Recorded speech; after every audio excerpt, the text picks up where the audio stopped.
O Fala Vereador desta temporada é especial Festa da Uva.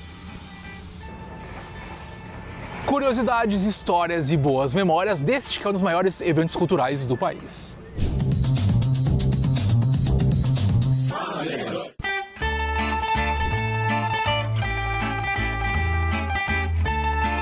Fala Vereador, edição especial Festa da Uva, hoje com o meu amigo Tenente Cristiano Becker. Vereador, mais uma vez seja bem-vindo. Olá. Tudo certo? Tudo bem, Rafa? A gente está aqui nos pavilhões, vereador. O senhor sabia que a Festa da Uva, ela não foi criada por um imigrante italiano? Não? Não foi. Mas foi criada por quem então, Rafa? O pai da festa era de origem portuguesa.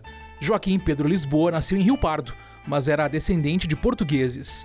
O que levou Lisboa a organizar a festa, que se tornaria um dos maiores eventos comunitários do país, foram suas andanças pelo interior como inspetor do Instituto do Vinho. Anos depois, ele também foi um dos fundadores da Rádio Caxias. Vereador, essa é a minha memória com a festa. Qual é a sua memória com a festa? A nossa Festa da Uva nos traz tantas memórias, né, Rafa? E só coisas boas, graças a Deus. Nós temos uma festa maravilhosa. E esse ano, inclusive, queremos passar dos 500 mil de público flutuante aqui na nossa Caxias do Sul. E a festa sempre trouxe boas lembranças, lindas rainhas, lindas soberanas, né? Momentos magníficos, lindos shows, boa gastronomia. Sempre. E Rafa, me lembra uma coisa muito, inclusive agora eu tô com fome, Rafa, o pastelzinho de polenta. Oh, coisa boa. O que é aquele pastel de polenta? Vem pra festa, vem comer o pastel de polenta e conhecer a nossa tradição aqui em Caxias do Sul.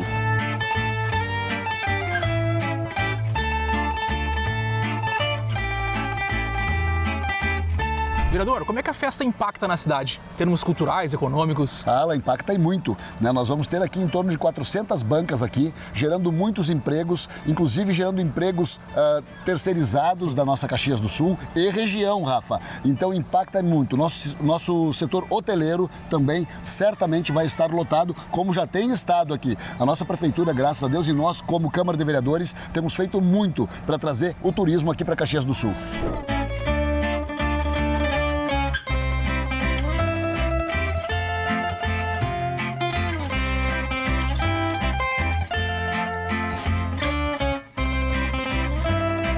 Eu estarei na festa, o senhor estará na festa, a TV também estará na festa. Deixa um convite para a nossa audiência, vereador. Rafa, de 19 de fevereiro a 8 de março. Boa gastronomia, shows, desfile, muita coisa boa, muita gente bonita. Vem com a gente, estaremos te esperando de braços abertos.